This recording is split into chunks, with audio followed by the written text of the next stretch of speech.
everybody, and welcome to the Angry Sun Zone. Today, we have a very special episode involving another edition of What Anime Bullshit is Santo playing this week, as well as a deep dive into our history with arcades. I am the aforementioned Santo. And I'm Sean. And I'm Alex. Fantastic. So, when it comes to anime bullshit, there are a lot of different variations of anime bullshit. You have one camp, which is the stuff that isn't actually anime, but you can tell is anime bullshit. On the other hand, you have bullshit that is based off of an anime. And that's the kind that I've been playing this week. Because I've been playing Dragon Ball FighterZ. Which is the Arc System Works developed Dragon Ball fighting game. Arc System Works being the people behind Blaze Blue, Persona, Arena, and Guilty Gear. Okay, for a second there, you just said Persona, and I thought, what? No. But the Persona fighting game, yeah. Yes, which is... The Persona fighting game is probably my favorite traditional fighting game. But as far as fighter... Well, okay, so it's Dragon Ball FighterZ. Okay. So I don't know how to pronounce that, because is it Fighters? Is it Fighters? Is it Fighter Z? Or is it Fighter Z, because I'm Canadian? I'm going to go with Fighter Z. I think Fighter Z sound... Like, Fighter Z is an imposing title. Yeah. Alright. So we're going with that one. Yeah, so Dragon Ball FighterZ is... It's a 3-on-3 team-based fighting game. Kind of in the vein of something like Marvel vs. Capcom. So you're switching out between fighters? Yeah, so you're switching out between fighters. Each fighter has an assist that you can call in for a move to help out your combos. And combos. Combos everywhere. This is one of those fighting games that has combos that will carry a character from one side of the battle arena to the other side and take out, over half their health with like 40 or so hits. Oh, well, that's not faithful to the anime at all. No, that's very faithful to the anime. No. I want moves to have a 5-minute wind-up for each hit. That's what I was thinking. I'm like, where's the goddamn The Super needs to take a full 30-minute episode. See, you say that, and sure, that happens, but this fighting game is actually, like, super duper faithful to the source material, where a lot of, like, the frames of animation come from, like, the show and stuff. There's a ton of little touches. Yeah, I mean, that. Jokes about Dragon Ball's combat scenes aside, I love the way this game looks. I haven't played it, but the game is beautiful. The game looks like an animation from the Dragon Ball Z or GT or whatever. Yeah, they did a really good job with it. It's 3D models fighting on a 2D plane, something that Arc System Works has been doing for a while now. That looks fan-fucking-tastic. Yeah, I would love to see art. I just love pretty much all of their animations. BlazBlue, Guilty Gear Zerd, they've done a really good job with their style of translating cell shading into video games. So I'm not surprised they hired them to do the Dragon Ball fighting game. Yeah, and the game is like super duper flashy to the point where I have a bit of trouble figuring out what's going on the screen, because at any one time you could have your two characters that are fighting, two different assists throwing up projectiles, the people that you're fighting also throwing up projectiles. There's a super dash where you can just dash through the air and it homes onto the enemy. Holy shit! Yeah, actually, I'm just thinking this was the fighting game, the Dragon Ball fighting game that we saw in that Nintendo Direct that we reacted to on our YouTube channel, wasn't it? No, I don't think it's so. Because I remember there was a cel-shaded Dragon Ball game that was in that Nintendo Direct. Might have been a different one. Yeah, but there's also see, you know how it's faithful to the show? If you hold down a specific two buttons, you just stand there charging your super meter. So that's how they get around that. That's how they bring that into the game. And I haven't played online yet because I know I'll get stomped because I'm not great at fighting games. My fingers are too bad twitchy to be able to execute properly, especially on these like super combo heavy based ones. And B, the game has been out for a while. Oh no. So yeah, that makes it tough to get into any online multiplayer game, competitive game.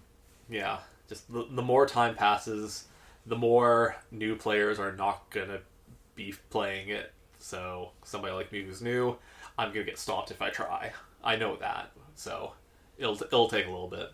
So I've mostly been playing the story mode, and the story mode has a really funny setup to it, where there's this mysterious device that's sending out these mysterious energy waves that is depowering everybody. Oh. So that they're all about the same level. Okay. Because this game takes place after, a bunch of Dragon Ball shit where clearly Goku is leagues more powerful than most of the characters on the roster. So they had to, justify it to make it so that, for the story at least, that it makes sense that, you could be fighting a clone of Krillin and it could be a competitive match. Yeah. But they have one other wrinkle to the story which is really, really weird, which is that the player character is a character in the story, but you're just this disembodied, soul that inhabits the various fighters when they're fighting. What? To help them draw out their power. Okay. And so they weirdly justify they almost use it to justify the fact that even though you're in a team of 3, you're fighting one-on-one for the most part, except for those assist moves. It's very strange that they went out of their way that much to try and bring this into the fiction of Dragon Ball and the fighting game, to try and mesh them together so that everything makes sense when it's a fucking fighting game. Who cares? Yeah. That's an interesting choice. You look at a lot of different fighting games, and some of them don't even try. Again, Marvel vs. Capcom. I can have Phoenix Wright fight against Dormammu and win. Hey, I've come to bargain. Listen, everyone knows Dormammu obeys the rules. Yeah, he's lawful evil. Lawful evil. That's right. He's bound by his agreements. Mm-hmm. The one other thing that I really want to talk about this game, because I haven't really played it that much, is the roster. The roster's pretty hilarious. Because again, it's just you have Nappa is in there. Oh, and Nappa was, in a few episodes at the beginning and never showed up again, but he's a roster member. Listen, Dragon Ball Z Abridged is a national treasure.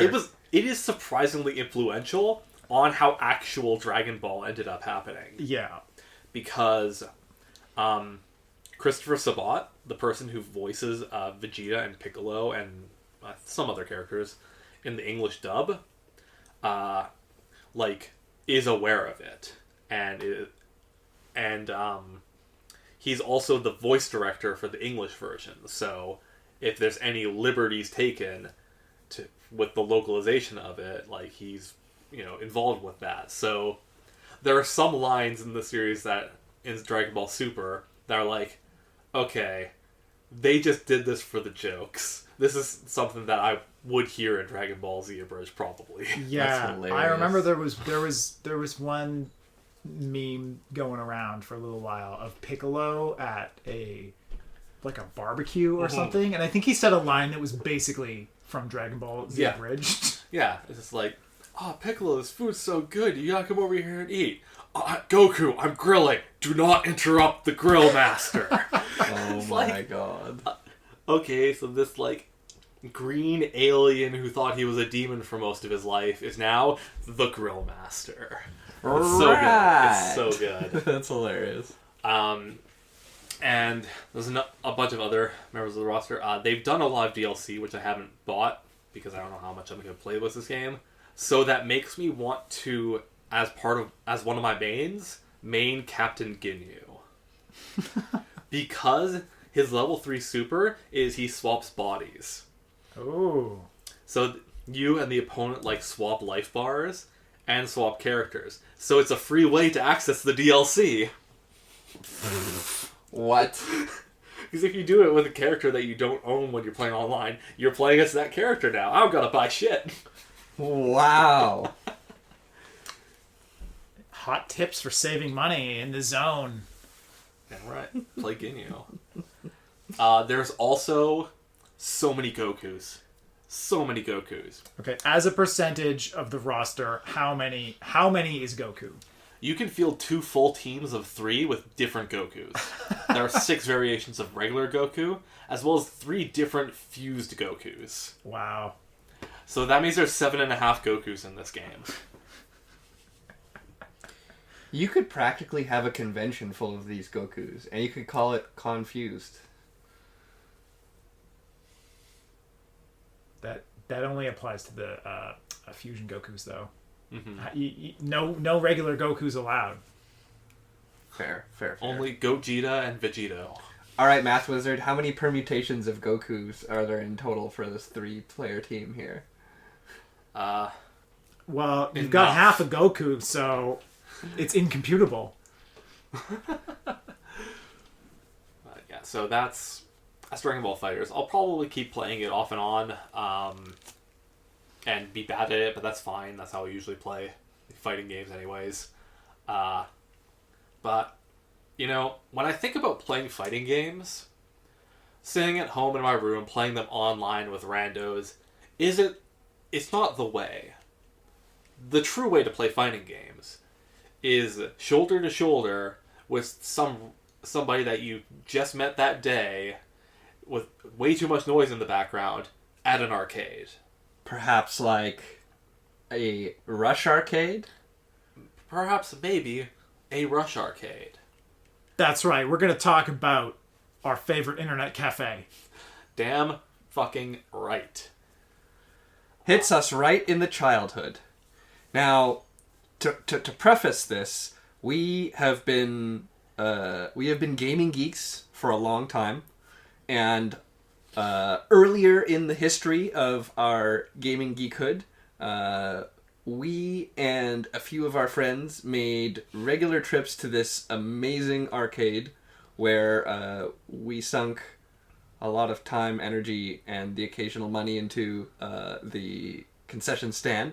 Oh yeah, if you want a greasy hot dog or a cup of piping hot ramen next to your fucking PC while you game, you can do that. Oh yeah, Rush Arcade. Now, there are many different kinds of arcades, so in order to give you an idea of how awesome this experience is, we'll dip a little bit to compare and contrast with other arcadey experiences that we may have had. Yeah, I mean, broadly speaking, I sort of think of arcades as falling into kind of 3 categories. There's less arcade and more internet cafe with gaming computers, which is what Rush Arcade is, which was a place we went to a lot. And then there's, of course, a traditional gaming arcade filled with coin-operated games that you just play for fun, which would be your fighting games, Street Fighters, or eSpot. I don't know what that is, but oh yeah. Well, eSpot is another arcade. Right. It's one we locally haven't been to yet. I haven't been to. Anyway, yeah. So your coin-operated classic arcade games. Your fighting games, your Metal Slugs, your Puyo Puyos, things like that. Maybe might have one of those in your local movie theater. And then there's also the arcades that are sort of like ticket games, like Midway games, or extensions of the carnival game concept. Carnival games where you can earn tickets and buy stuff, and it's some of the newer ones are actually electronic that resemble a video game. Others are more classic, like Skeeball. Yeah. And so I think we'll probably spend a bit of time talking about each of the sort of 3 categories of arcades. Yeah. Rush Arcade had like a traditional arcade area to it. Though me personally, I never used that section of the place. I didn't either. Same. Yeah, we always went in because they had like $5 all day like internet cafe access. Yeah, It was which amazing. pretty crazy. yeah, $5 all day internet cafe, but they weren't just regular computers. They were gaming fairly computers. high end gaming at the time. Fairly high end gaming computers, and for listeners maybe that don't quite understand why this is such a big deal in our age of modern fiber to the home and cheap graphics card. Integrated graphics on your CPU that can run good games. Yeah, like we're talking about the days when if you wanted to play Battlefield 2, you needed to drop cash, and there was no console version of Battlefield, or maybe there was. Battlefield 2 there was. Okay, it was hard to use, I think, though. But it's not the Battlefield we gravitated to at Rush Arcade. Yeah. That one didn't have a console version. We played Battlefield Vietnam. Yes. Yeah. And, the thing about, in those days, going and playing like a shooter at the internet cafe is that, your internet ping trying to play online at home could easily be 200 and considered good. Back then, yeah. Yeah. Of course, nowadays, 200 ping, you'd be complaining about lag spikes. Well, that was just normal. And so being able to go to an internet cafe where not only you could play with all your friends in a game like Battlefield, but also have other people just be there playing the game too. Like you could get a full server on LAN, and that was the shit because there was no way to really have that over the internet in high fidelity, essentially, at the time. Totally. And Battlefield Vietnam. Also, you could like hear your opponents complaining and dying, and that there's something special there. Yeah. You could hear somebody across the place just like yell when you try to pilot a battlefield helicopter for the first time in your life, and that's a learning experience for sure. Yeah. Hearing the caterwaul of your teammates as they lose all 9 lives. Yeah, the aerial vehicles in Battlefield have always been difficult to use. Yeah. Yeah, Battlefield Vietnam also had a kickin' soundtrack. It did. Yeah. It did. I think I was actually at Rush Arcade. I was introduced to a lot of genres that I hadn't really ever played before. Mm-hmm. I know that's where I learned about Dota, and frankly, that's the only place I ever really played much Dota.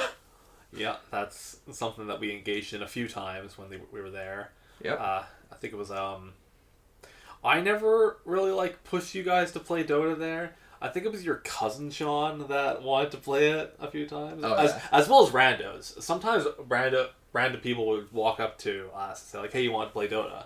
And we were like, "What is that?" And then they left, rather than try to explain it to us because Yeah, and I mean, and that's fair, but that's one of the things I think that we really don't have as much anymore is if you're in an internet cafe or an arcade, just having some fun with people that you just met, and you're like, yeah, we're gonna play some Dota or Battlefield or a fighting game or whatever. Yeah, that's something that I think is lost a little bit. Stranger Danger went too far, The man. social atomization strikes again. Even the gamers can't rise up to play together. Oh, please don't talk about gamers rising up. We don't need any of that. That's a bad. I think we're probably past the connotations with that, but It's satire here. yeah. One genre that we definitely played quite a bit at Rush Arcade was real-time strategy games. Oh, Yeah. yeah. Command and Conquer Generals. Yeah, we played quite a bit there. Played some StarCraft there. Yep. Even though that was the one game, it was one of the few games we played there that I could also play at home. Yeah, but playing with your buddies, sitting literally right next to each other was pretty sick. Yeah. Command and Conquer Generals never went my way because Sean was way better at it than So many actions per minute. played a little bit of like Age of Mythology, maybe some Age of Empires there too. Yeah. I also distinctly remember we all played a lot of San Andreas there. Yep. Yes, that list there. And San Andreas, we didn't play a multiplayer. It didn't have multiplayer. We just dicked around and would show people, hey, this is some funny shit we're doing, and then we looked up like the cheats for the PC version. Oh yes, like kangaroo bubble cars. Yeah. So that whenever you collide with cars, they just like lose all their gravity and just start floating away. That one was really fun. I think there was one to just blow up cars too. Mm-hmm. Like cars would just explode. Yeah. GT has always had some really fun cheats, and yeah, we played a lot with that at Rush Arcade. Yeah. Did we ever play like Counter-Strike there? I tried a bit of Counter-Strike. I also played a few other shooters like Fear, because I do remember you playing Fear. And I'm like, wow, this is what a lot of cash money in I forgot my about computer Fear. gets you. I even think I played Crisis at one point, perhaps. I can't remember if the timing is right for that, but I seem to recall. Yeah. With the Counter-Strike though, a lot of people did play Counter-Strike there, but they were just too good. They were Counter-Strike addicts. Yeah. Basically. They could draw you a map of dust, like from memory. Yeah, and show you exactly where you want to be and not want to be. Yeah, there would be no chance. It like you'd literally have a worse time on the LAN there than you would online. To be fair, so for a while, actually around that time, I played Rainbow Six Vegas, or actually I think this might have been after. I played Rainbow Six Vegas 2 with one of my friends, and this is where I discovered that games like Counter-Strike, especially where there's a small set of maps that everybody loves, you can really get very good at that, because my friend and I, we would only play against bots. But these bots were, the toughest bots you could face. And all of a sudden, I really did feel like a Counter-Strike ninja, having practiced hours at Rush Arcade after, only a few weekends of trying that shenanigans. So, a lot of people who were at the arcade, I felt like, there's definitely a lot of people who are veterans at their one game, and they tend to play that a lot. So it was always a little bit of caveat emptor when somebody invites you to play. You're like, all right, am I about to get my ass rammed through, through my esophagus here? Or does this person just want to like casually have some fun and be social? And like we individually, we didn't have like the super great computers at the time, and so like generally, I don't know. Yeah, I mean that's part of the reason we went to Rush Arcade is again $5 a day, and you get essentially games that can play. You can essentially play the latest games on high settings at high frame rates. Yeah, which we could not do. I don't even think at the time that I could run any of the Battlefield games at all on my home computer. Yeah, like at some point, like my brother got a really good PC, but that didn't mean we could play a bunch of high-end PC games together. Yeah, like that's a group effort right there. Yeah. One other thing I distinctly remember, this isn't Rush Arcade, but actually the first internet cafe that I really remember gaming much at, really funny, because essentially this was when I don't think that we had a home computer, and this would have been before I met you guys. I was younger, but there was a local internet cafe, and it was funny because my mom would go there and bring us, me and my sisters, because that's just what you do when you are a parent. And she would use the internet cafe downstairs just for doing things like, paperwork stuff or whatever. Just like kind of, banking or what, maybe everyday not banking, stuff. but just like, browsing stuff to sort some paperwork and things like that. But they had an upstairs, which was filled with gaming computers, which at the time meant like Doom and Quake. Yeah. Gotta level up. And to the second I floor. remember it was so funny because like they just had this cramped upstairs full of a bunch of people playing Quake pretty much every day. Back in the days when that was the shit. It's pretty It's pretty interesting times, but yeah. The first internet cafe I probably went to was, probably like the George Mackey Library. The first internet cafe that I remember was in my elementary school. We had the computer room with all those That's not an internet educational cafe. games. It's a joke. Yeah. But, I mean... but that, my elementary school, the one game that I remember the most, mostly because I didn't get to play it, because my school had these dumbass rules that, like, certain games were only for the, like, higher grades, including one of those ones that was a marble game, where it's, like, essentially a digital version of building those little marble tracks. Okay. And for some reason, they wouldn't let anyone below, like, grade 6 play it. What? It was dumb as shit, yeah. I don't know why they did that, but I was very upset as a child, because I'm like, I want to play that. And they're like, no, you're too young. Peak childhood, That's just peak educational system, crushing Yeah. your childhood dreams. Now, in the infotech room in elementary school, I do remember playing a lot of Dino Park Tycoon. Yep. Yep, that was Oh, yeah. that was a good one too. Dino Park Tycoon was a staple. All the right type. Oh, yeah. Math Circus. Yep. I remember this one weird game where you were like kind of a spy moving through different rooms, and you had the purple trench coat. That's very... Yep. I remember that specifically. I can't remember the name of the damn game.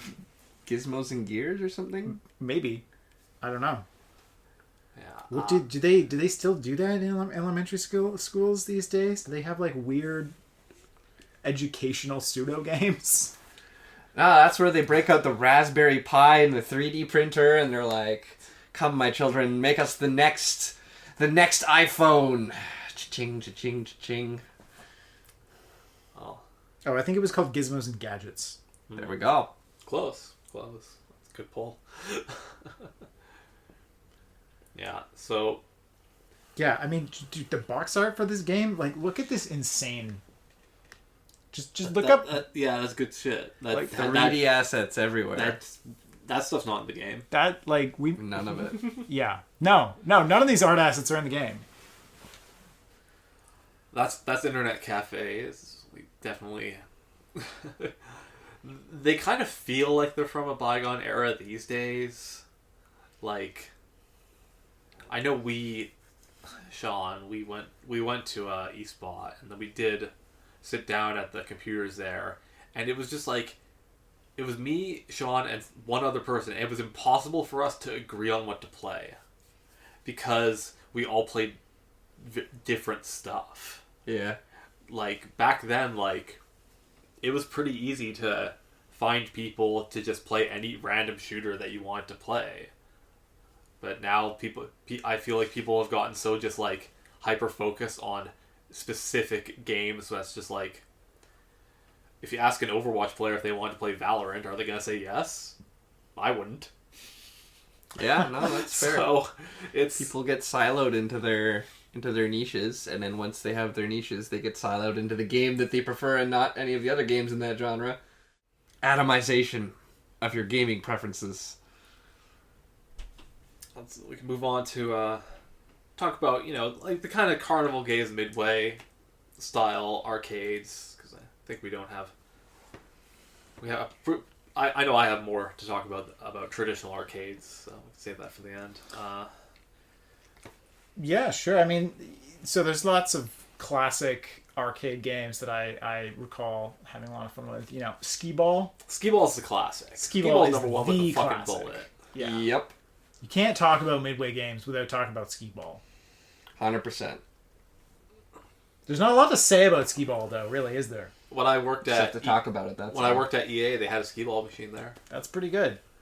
But It's a reminder of the peak like game quality that EA is unable to attain. Here's something that you probably don't really realize about Skeeball though. Skeeball is so fucking loud. Like you don't notice it because when you're in a place that has Skeeball, it's probably like a bunch of background noise for you. But they had one single Skeeball thing like in the lobby where there was a little cafe and like some ping pong tables and a pool table, but it was really large and really open. So we were just decided, okay, let's play a little bit of skee-ball, and it's really loud. Oh, You're yeah. just chucking this ball against this, It's kind of like mini bowling, so... just like this wooden plastic just clanging off of stuff. So we Yep. played like run around, and I got like self-conscious. I'm like, maybe we don't make a huge racket for all the people that are just sitting around here trying to chill. Yeah, I guess, although with bowling, the ball isn't supposed to be jumping and landing on hard surfaces. You're not supposed to. I mean, I can ramp a bowling ball out of the gutter, but you're not supposed to. Yeah, you're not supposed to do that. Back when I was in a bowling league, that was something that we technically, if you did that, you were supposed to mark down that no, you didn't hit the pin, and there were these like coaches that would like stand around the lanes, but the one that always stood with like my team, just like, don't worry about it. Keep the pins, man. And so I got good enough that when there was one pin left on the far side, I was actually better at getting that pin by bouncing it out of the gutter than I was actually trying to hit it normally. Wow. Yeah, I remember that. You would do it intentionally, just to screw with us. Like, just stunting on us, like, in bowling games. Like, we'd be losing to your gutter balls. Whoop! It's all in the wrist, man. It's you all in got the wrist. strikes with those damn things sometimes. I only did that once. And it was that memorable. Yeah. But you do it one time. I've also spun the ball hard enough where it's gone in between the middle and the pin next to it without hitting any of them. So, double-edged sword. I'm talking about 5-pin bowling, by the way, for the listeners who, if you're not from Canada, you're missing out. 5-pin bowling's the best. Oh, yeah. Wait, is 5-pin bowling a Canadian thing? It is. I believe it is a Canadian thing. Yes. Really? Yep. That seems so strange. You know, okay, I Basketball was gotta ask invented you in guys. Canada. Sure, but basketball is still also in Canada and the US. Our national sport is lacrosse. Does... Yep. Yep. Really? Yeah. Not hockey. Lacrosse. Not hockey, not basketball. Lacrosse. I mean, to be fair, does anyone else even play lacrosse? I would have to know something It's about... like... There have been lacrosse video games. Okay, does that make lacrosse like summer curling? Oh, wow. Now there's a theory. Lacrosse is air croquet. But where's the hoops? You're holding them. Yep. But something else that's, classic with the Midway style of arcade games. Okay, I'm getting a bit hung up by myself trying to talk about this because there's, the Midway games that are like, those Carnival-esque games. But there's also, the publisher and developer Midway who made a ton of arcade games. Oh, yeah. And obviously named themselves that because of that, so... Yeah, I was actually trying to figure out why are they called Midway games exactly. Like, that's just an old saying for the section of the carnival where all the games are, I believe. It's midway because it's in the walkway, in the middle of the walkway. Yes, that's probably just what it is. Yeah. But, so, those carnival-style games, I'll just switch to using that from now on. Ticket redemption has always been, like, the reason why you play... Well, the quote-unquote reason why you play those games. There's been a ton of various ticket redemption stuff. Yeah, pay money to play with quarters or loonies or whatever, and then the better you do, the more tickets you get, and then you can exchange the tickets for prizes. Yeah. Because gambling for children is okay if you make it fun and pretty. Listen, I gotta get enough tickets so I can get that army man with the parachute that never folds it back up properly, alright? I've gotten that prize many a time. Yeah, or the scooter that you're never going to win. Oh my god. There was always a scooter. Sometimes motorized, Sometimes not. So, one of my definitive arcade spots is a place called Castle Fun Park. Ooh. And me and my cousin would go there all the time, and they had, as their like max like prize for the ticket redemption, like a small CRT TV. And we got a buttload of tickets there, though. Because there were some games that were just like really good for it. We played a game that normally is rigged, but here it didn't seem to be, called Cyclone, where you have to stop a light that's like swirling around all these different LEDs. Yeah, Cyclone's the machine where, well, they weren't LED back then, but yeah, there's a ring of white lights, and they essentially go like there's a single light lit at a time, and it goes in a circle, and then and then there's 3 zones, and you have to push the button when it's in the zone, and you get tickets if you do so. Yeah, so except they're rigged as fuck.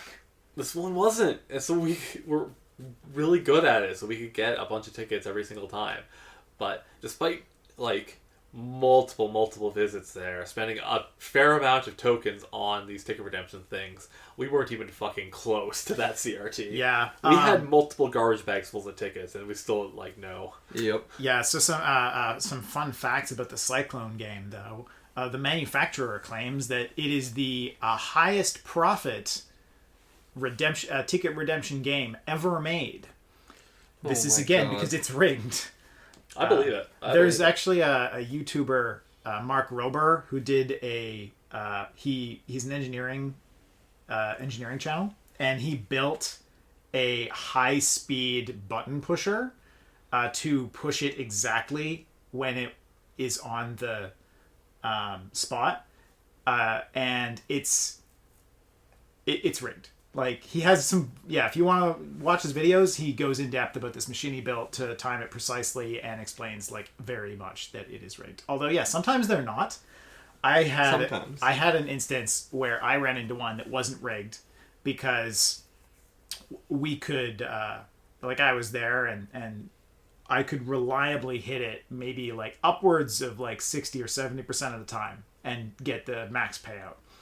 And my mom noticed, and... she was like, "Oh man, like this is obviously I'm having a lot of fun with it. We're getting so many tickets."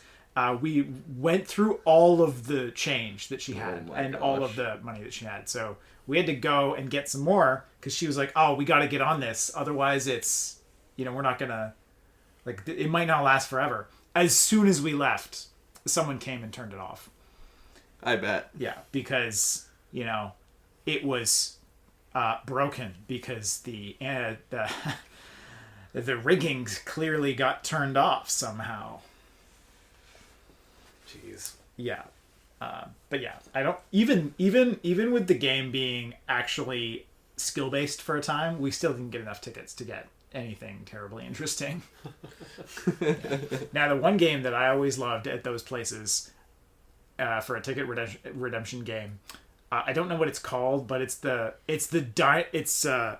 I'm gonna call it the Dinosaur Money Shot. Yes, I know exactly what you're talking about. Yeah, because Dinosaur Money Shot sounds hilarious, but also that's literally what you do. You put quarters into this little trigger thing that you can pivot all around, like a circular ball joint, and then you shoot quarters, and it can land in, like, a T-Rex or a volcano or like a Triceratops, or I think there's even a pterodactyl way up high. And if you hit different parts of the machine, you get different payouts. And it's just one of the coolest looking ticket redemption games to, a small child ever made. Yeah, because every young kid loves dinosaurs. Every young 90s kid loves dinosaurs and volcanoes and flashing red lights. Yep. And fake lava. It's amazing. One of my favorite games to get tickets, I remember this one arcade where they had a submarine torpedo game, And so they had essentially what looked like, I think this was the one with the handle. Uh-huh. And you'd aim the handle, and then you'd squeeze the triggers on the handle, and it would shoot the torpedoes on the screen. And you could just get reams of tickets that way. Like, you could get quite a few of the prizes on there if you just stuck to this one game, because it would reward you so good. So good. Not a ticket redemption game, but an entire class of games that, you'd find in an arcade that kind of, transition between these carnival-style games and traditional video games. Pinball. Ah, yes.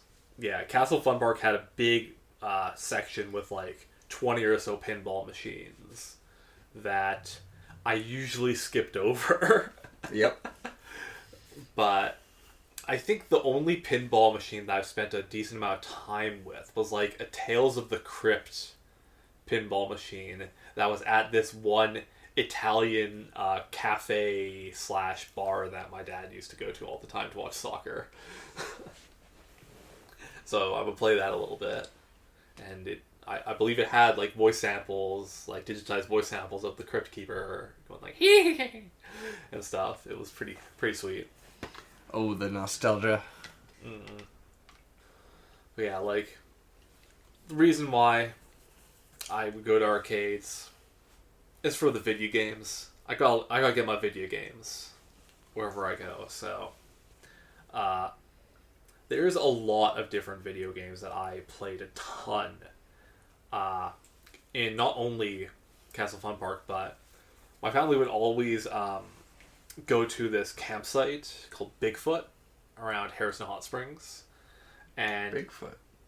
They had a little arcade there, and so they were constantly rotating through 5 or 6 arcade games, and me and my family would always play cards and bet quarters. Oh wow! Yeah, nice. And so I would always just me and my brother would usually win playing cards and get a bunch of quarters that we'd run over and spend in the arcade. All right, so you'd win at adult gambling so you could play children's gambling. Damn right. Because we wanted to play fucking Bubble Bobble and stuff, alright? Bust a move. That's what I call motivation. Oh yeah. Heck yes. And so there were quite a few different games I played while there. San Francisco Rush. Oh, I love San Francisco Rush. That's such a good. It's easily my most fondly remembered arcade racing game. Mm-hmm. That It's got cool cars. It's got pretty good tracks. Some nice shortcuts. Yeah, and the more advanced tracks were really wide open. You could go. There were some discovering those shortcuts was pretty fun. Oh yeah. Yeah. I also just love the announcer for San Francisco Rush. He'd call out the difficulty of using the car, and it would just be dangerous. Oh yeah. Or, that was so good. I think or other ones. The first time I played San Francisco Rush, I actually think it was on the N64. It did get an N64 release, yeah. But the arcade version... Was it Rush or Rush 2049? 2049 was on the N64 for sure. Yeah. That's the one I remember. But that was also in arcades, so... Oh, yeah. The arcade version was a bit better. Hold on. So you've got Rush 2049, and then 7 years before that is Battlefield 2142. Or 2042. That's definitely 7 years before, yes. And then you've got Blade Runner 2049. What's going on here, guys? This seems like a strange timeline. You've got this arcadey-like universe where everywhere is a racetrack, and then within 7 years, all of a sudden, you've got Cyberpunk going on, and at the same time... I think you got that backwards. Yeah. But... Good effort. Listen, in the cyberpunk future of 2049, logistics supply chains are so challenged that, high-speed sports cars are used to deliver packages instantly, because Amazon is squeezing every last ounce out of the consumers' expectations. The drones at Amazon just aren't fast enough, so they have to hire human drivers to drive in speeds and manners hitherto untold. I actually They have to hire human drones called replicants. I actually kind of like this concept. It's like a reverse Crazy Taxi. Yep. Yeah, that's pretty funny. If we want to make a racing game, I think we just figured out our hook. Mm-hmm. So, looping it back to Dragon Ball FighterZ, fighting games is definitely something I played a ton of in arcades. And at this campsite, there were like some other, just random ass kids there who had nothing else better to do than to go to the arcade too. So, it was fun just like mashing out some stuff with just random people. A lot of Killer Instinct there. But my favorite fighting game memory from there was when they got Street Fighter 2 cabinet in. And the owner of the campsite didn't realize that he got one of the ones that had the lever, little switch on the front instead of a coin op. Oh, so no. you would just flick that. And so we were looking at this thing, and I'd never seen one of those before. I'm like, well, how do I make it go? So I went and asked, and he was like, all right, if you give me $1, I'll tell you. Oh no. I must have gotten over 100 plays of Street Fighter 2 for that $1. I was there the entire weekend just fucking jamming Street Fighter 2. That is amazing. Like, I was like, just going through and trying to beat it with like every character and stuff. And the game cheats like a motherfucker because every fighting game does. Oh yeah. So that was the great Street Fighter machine mistake. That sounds like a fun time. You know what? Okay, one of the most interesting arcade experiences I've ever had was I used to need a lot of dental work. I went to the orthodontist, and they had this amazing machine where like all you could access was the controls. The TV and the console was like locked behind these clear boxes, but you could play a bunch of Sega games on there, and you could like switch between them just using the buttons that were accessible to you. And that was pretty fun. So, of course, we would arrive obscenely early for my dental appointments, and I would just go ahead and play a bunch of these games back to back while I was waiting. Kind of like a Robot Chicken style onslaught of, I'm going to play this game for a few seconds, and wham, I'm going to play this next one. And it was 2-player, so sometimes I'd have some hilarious person want to come up and they're curious and they're looking, and then we play some 2-player stuff, and it was a good time. Mm-hmm. Yeah.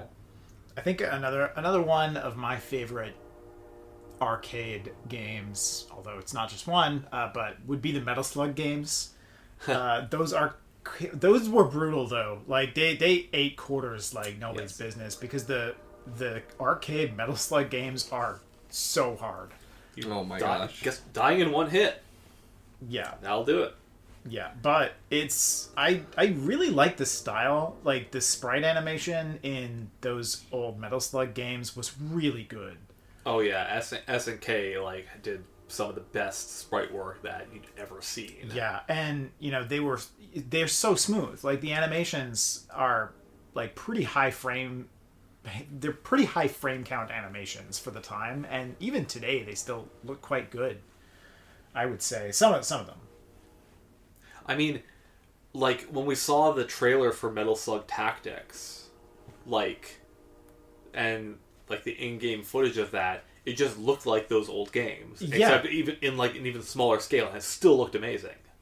That just turns out, really, if you put a lot of time and work into something, it holds up for a while. Yeah, especially something like sprite work, when it's done at that... Yeah, it's just like you're saying, when it's at that level. And also, it had a pretty unique, I would say, art direction for sprite-based games. It almost looked like, the closest analogy I can think is that, because the sprites really looked like they had good shading and depth to the point where they almost looked 3D. And now if you compare another game, say Donkey Kong Country and the Donkey Kong Country games for the SNES, those you can't were compare those. digital. Well, those were digitally made as 3D models, and Yeah. then they took the shading. But They were pre-rendered. yeah, they were pre-rendered. But the Metal Slug games look better. Yeah. But they look more 3D than the Donkey Kong sprites, which were actually pre-rendered 3D.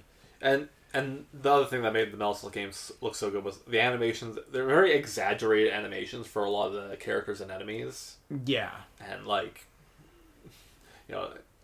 like the enemy soldiers that were just like a nose, a gigantic jaw, and a helmet. You can see their eyes. It's like yelling and just throwing grenades at you. Yeah. Like everything looked so good. Yeah, I mean, everything about the Metal Slug games is exaggerated. Especially the Metal Slug itself, which looks like it's gonna fall apart at any moment while you're driving it. It's like rumbling all over the place. Yeah. Everything is caricature. The announcer is completely over the top. Oh, yeah. I think that's, the rocket launcher is, that's literally what it sounds like. It's when a he meme says at this point. Yeah, it's a meme. You've probably heard it by now, but that's part of the character of the games, But it was 100% a quarter muncher, though. Oh, yeah. It ate quarters like nobody's business. Another popular genre of quarter munchers is beat 'em ups. A genre that, like, I think it's been really difficult to transition out of the arcade setting. Yeah. For these things. Games like, Final Fight, Golden Axe, Double Dragon. TMNT, Yeah. like all those games, just like best in the arcade for sure. Yeah, I think the last proper beat 'em up I played was Double Dragon Neon on the PS3, and even Ooh. That was a while ago. that was a while ago, right? They tried to coast on a sort of retro wave aesthetic at the time, which was still a while ago, just to make it feel like, I guess, they were just coasting on nostalgia, basically. The game was okay, but I just don't think the genre is that good. Beat 'em ups really not. Beat 'em ups were made to exploit, quarters in an age of technical limitations, and it turned out that it wasn't actually a fun genre. I think the closest thing to beat 'em ups today is really, it's just action games in general. But, actually I've been playing some Hades lately, and in some sense, Hades is kind of similar to a beat 'em up.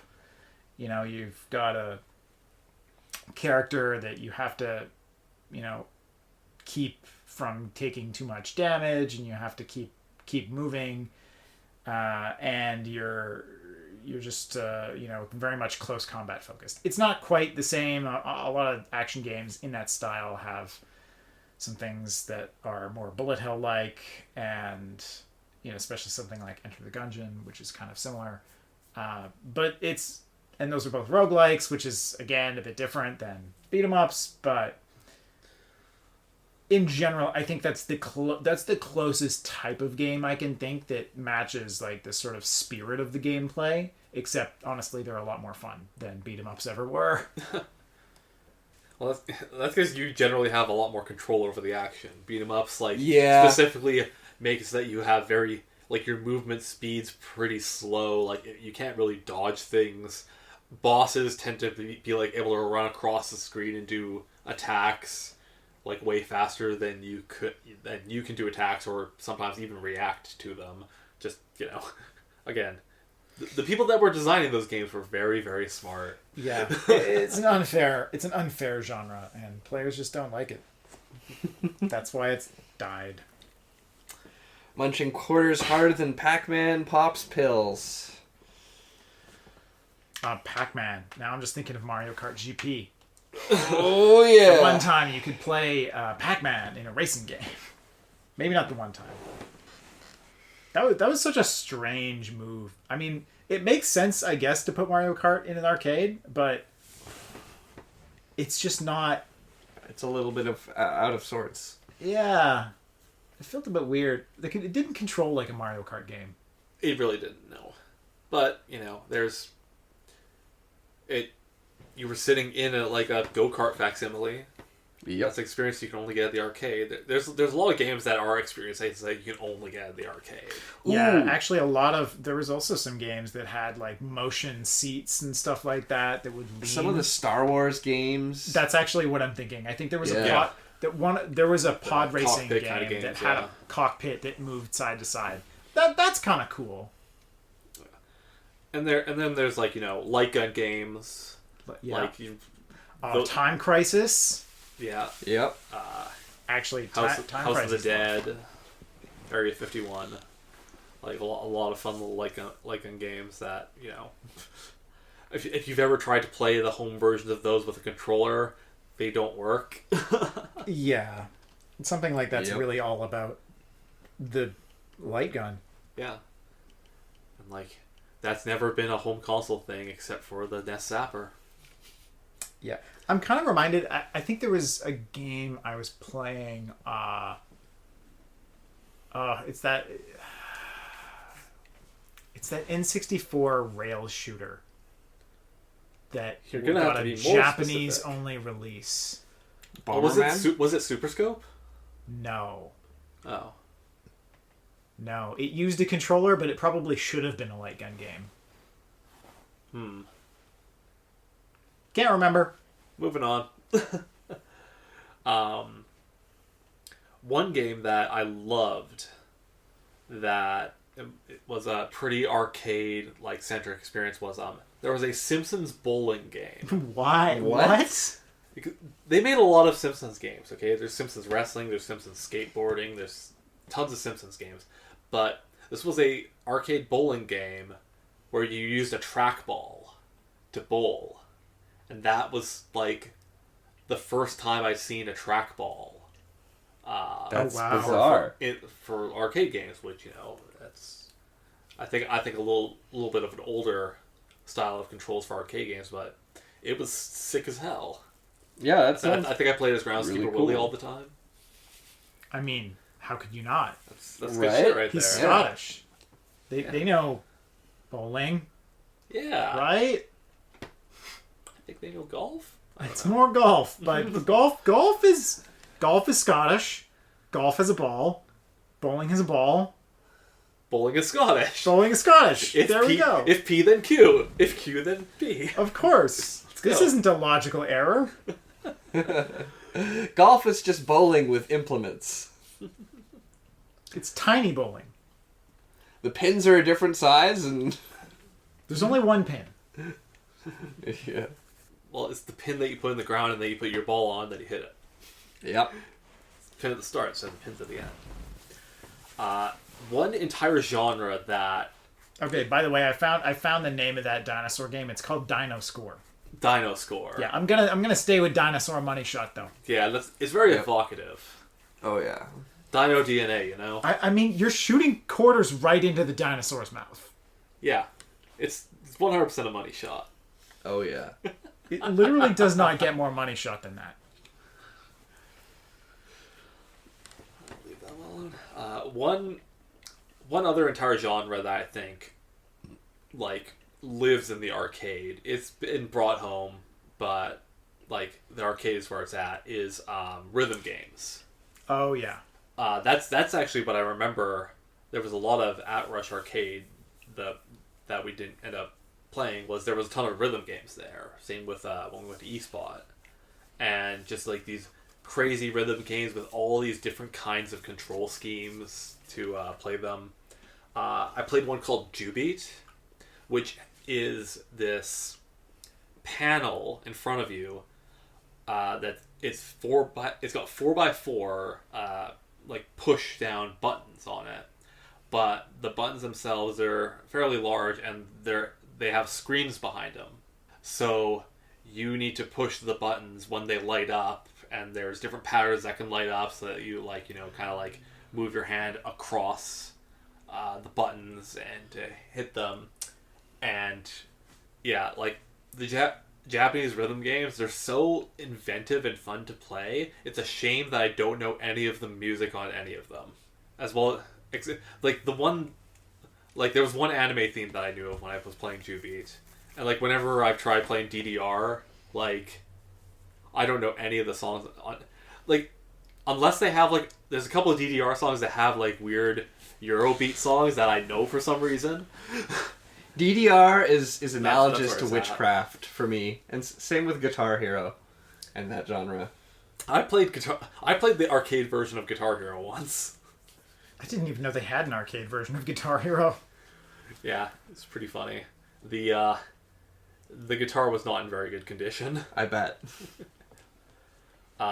Speaking of Japanese arcade games, one concept that I've only seen in Japanese arcade games that blew my mind the first time I saw it was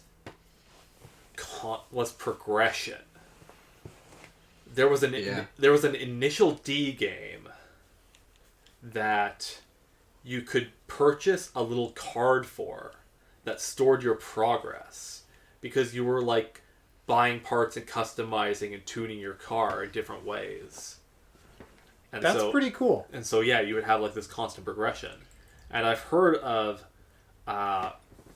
arcades in Japan, like I think for Virtua Fighter, or maybe for Street Fighter as well, having that kind of card system where you would buy a card and then you put, okay, this character with this outfit and like this super move that they use on the card, and so if you went to an arcade, you could just put that in and it'd get all your settings for you and like keep tracks of your wins and losses and stuff like that.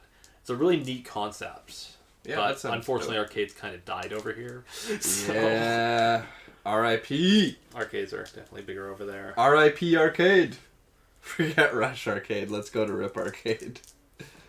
The spookiest arcade. Spooky graveyard of dead machines. Nothing sadder than a dead machine. Yep. The last arcade game that I want to bring up is my favorite arcade game. And I need to do a video on this game because it is so dope, but I've never seen anybody else who's even heard of this game. It's called Senku, and the English version of it was released as Battle Balls. And this is a puzzle game in the style of something like a Tetris or a Lumines or something like that, where you're dropping these balls into the well, and it's a match 4 game. You're trying to get combos, like, you know, a Puyo Puyo or something, but the balls have physics to them. Uh-oh. So, like, if you drop they come in like triangles of 3. If you drop that where the flattish bottom hits, you know, a peak or a slope, the balls will like tumble down. And it's a really simple game, but it's super fun to play, and everything surrounding the game is crazy AF. Yeah. It kind of sounds like those old like bad Tetris versions where like the blocks undergo actual physics and it's awful, except it's that but actually playable. Yeah, and it's deceptively simple to accidentally set up massive combos in this game too, just because of how like the physics work and the balls like settle down. It's super fun, but nobody's heard of this game. Fair enough. I haven't heard of that game until now. Yeah, I think you showed me the other day, and I hadn't heard of it before either. All right, well, that's been a wild ride across many different kinds of arcade games and even different kinds of arcades. But I hope you guys enjoyed our overview of some of the landscape of a sadly kind of defunct way of gaming. But yeah, let us know what arcade games you guys liked, and you know, maybe we can, you know, just talk with them. Yeah, talk with them. I have MAME downloaded. We can make things happen. Yep. As always, we have our YouTube channel, Angry Sun Zone, our Twitter, Angry Sun Zone, our Twitch that we don't use, Angry Sun Zone. We might Twitch things in the future. Yeah. We're found wherever podcasts can be found. At Angry Sun Zone. We'll get around to it. And, of course, our email address, if you want to send us an email and get it read on the air. If you got any questions for us or just want to share some of your own arcade experiences, Check us out at angrysunzone@outlook.com. Here's hoping that you never run out of quarters.